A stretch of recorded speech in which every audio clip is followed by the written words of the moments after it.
हा प्लॉट बघा शेतकरी मित्रांनो, बालाजी विठ्ठलराव मगरे, पिंपळकोठा, मगरे तालुका मुदखेड, जिल्हा नांदेड यांचा प्लॉट आहे। हा प्लॉट आहे 4 महिन्याचं आणि हे पूर्ण प्लॉट जे आहे समृद्धी ॲग्रो फार्मर यांच्या सल्ल्यानुसार पूर्ण ह्याची लागवड, ह्याची पूर्ण औषधं ते घेतलेली आहे। बघा शेख साहेबांच्या म्हणण्यानुसार पूर्ण ह्याला खत पाणी मल्चिंग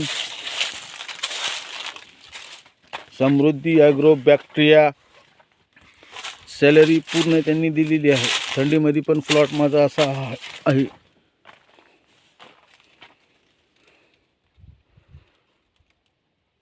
हा प्लॉट पिंपळकोटा इथले माजी सरपंच बालाजी विठ्ठलराव मगरे यांचा आहे, तालुका मुदखेड, जिल्हा नांदेड। आणि हे पूर्ण प्लॉट समृद्धी ॲग्रोमुळे सक्सेस झालेला आहे। पूर्ण तुम्ही बघत आहात।